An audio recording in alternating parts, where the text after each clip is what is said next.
Hello, everybody. All right, so 3.1, the political spectrum, and 3.2, political ideology is kind of what we're going over tonight. So one of them you'll have to take more notes for than the other, and the other one is 3.2 is a lot more introspective. So we're going to start with 3.1, the political. You've probably heard a lot of these terms before somewhere in your life. If you're not super comfortable with them already, hopefully by the end of tonight you will be. The idea of the political spectrum is kind of a horizontal line. If you will look on the internet, yes, you will find horizontal and vertical lines and all these different pinpoints and dots and things like that. Please stop Googling stuff because it just makes it even more difficult for this class. So take everything that you read with a grain of salt, but this entire unit is about you making your decisions, making really informed decisions, and being able to back up those decisions. So here we go. When you talk about these words left wing and right wing, a lot of people say like right wing Republicans, which is really difficult for me to say just because it's hard to say all the R's together. Left wings are usually considered more Democratic, right wings are considered more Republican. But you can see the political spectrum. There are all sorts of different ideas about where people fall. And some people can say, I lean a little to the left or I lean a little to the right. But most people do fall right in the middle where we call moderates. The farther away from the middle that you get, the more into the radicals and reactionaries.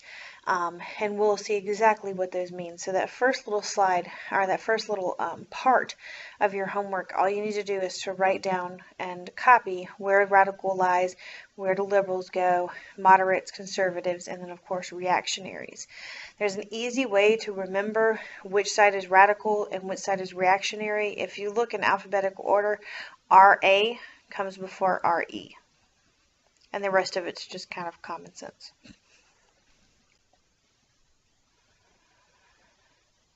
So radicals, who are they? What do they do? All right, so radicals are people who can resort to extreme methods in order to bring about change. They do want things to change. Violence and revolution, of course, are used in order to kind of fuel whatever movement is going on. So some examples, and again, these are pretty extreme. Lenin, the Black Panthers, want forward movement as far as a change is concerned. However, using violence in order to achieve that goal may not be the best bet for most people, right? Because most people are going to be the moderates. All right, so our example was Lenin. And of course, the Russian Revolution, if you remember that from world history, and the father of the Soviet Union. So most people look at him as not such a great guy. But these are people that are radical. Most people do not hold these types of ideals. All right, so moving a little bit more towards the middle, obviously, we have liberals. Liberals are people who believe that the government should be actively involved in the social welfare of the nation's citizens. So the idea is that the government is going to be involved in the day-to-day lives of the people and more involved in the day-to-day lives of people. So if you think about the old school Federalists and Anti-Federalists, this is kind of even where we are today. So yes, it started a very long time ago, even with the founding of this country, but liberals and conservatives and the government involvement and how much government involvement is still around today. Of course, they're calling for peaceful, gradual change as opposed to the radicals who can use violence. They do reject violent revolution as a way of changing things. So some examples of some liberals, Martin Luther King Jr., Kennedy, Oprah. So again, the more Google research you do, the more you can kind of find people on both the left and right of the political spectrum. So quit Googling this kind of stuff. So next we have moderates. Moderates are what we like to call fence sitters. They may lean a little to the right or a little to the left, but again, they're right there and they share some viewpoints with both liberals and conservatives. They are generally more tolerant of other people's ideas and other people's viewpoints. They don't have extreme views. Yes, you're going to have opinions, but as far as being extreme about them, no. And of course, the idea is to go slow, the wait and see approach, of course, to social and political change. So not jumping in feet first or head first or any other way. They're going to kind of stick a toe into the water to see how things are going and move pretty slowly.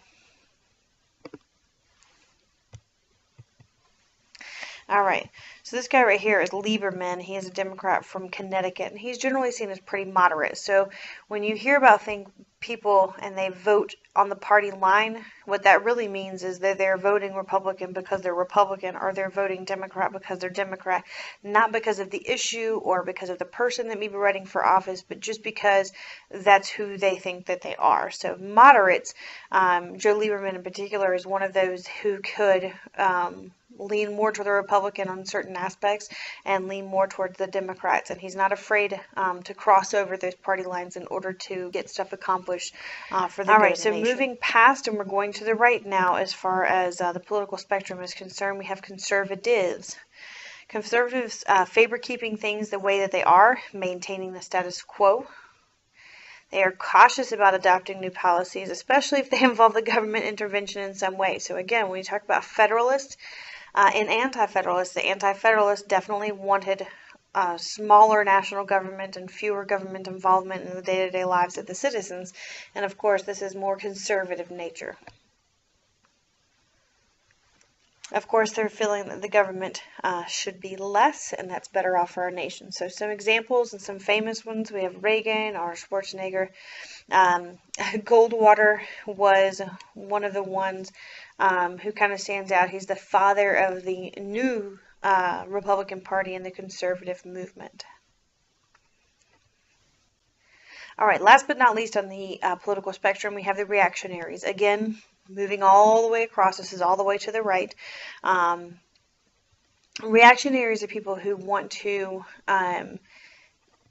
change things, and they're again willing to resort to extreme methods in order to do this. And the idea is almost to repress government power. So if you think about the KKK and you think about the Oklahoma City bombers, right? Most people obviously do not fall into this particular category.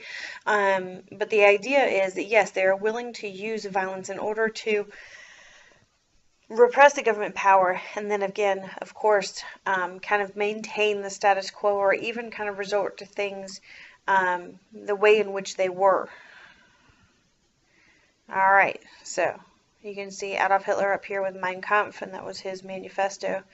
And he was definitely considered a reactionary. He wanted to change things and repress the current government power and put in his own. All right, so the very bottom there, what's a political party and how do you become a member? Both answers are pretty simple. A political party is basically a group of people with common interests. And I say common interests. You don't have to believe everything that your political party believes. I would hope that you wouldn't. I would hope that you would be able to have your own ideas and opinions about things. And all you have to do to become a member of the political party is declare yourself, when you register to vote, either a Democrat, Republican, Independent, and Libertarian is on the state of North Carolina's voter registration card. All right, so functions of political parties. You're going to nominate candidates. Okay, we all know this. You're going to try to inform the voters. If you've watched any television in the past, I don't know, forever, then you have heard a lot of this trying to inform voters and everything. This is paid for by the Democratic or Republican National Committee. That's what they do. You're trying to ensure the candidates are qualified, help govern in Congress and, of course, state legislature.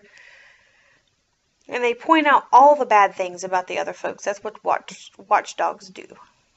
All right, so for political ideology, it looks a little bit different tonight. So if you turn over on the back, what you will see is that you only have 2 vocab terms for this particular.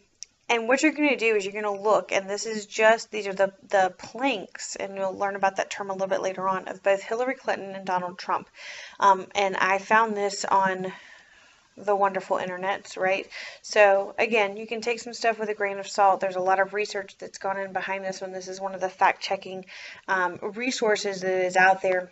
So what I want you to do is to read through that, and I want you to follow these simple directions at the very end. You're going to highlight. If you don't have a highlighter, I don't really care if it's a marker. If you draw a star or a smiley face next to it, just make note of the three things that are most important to you in this election. And then you're going to answer those two questions. You're going to explain why those three things are the most important to you, and then you are going to explain which candidate you would vote for based off of those three things that are most important to you. So if you decide that Hillary's your girl, why? Be able to back it up, be able to use the evidence that is provided for you for that. If you say Donald Trump is the guy that you're going to vote for, be able to back that up and say, okay, these are the reasons why, and these are the things that are most important to me in this election, and this is what this person believes. Good luck.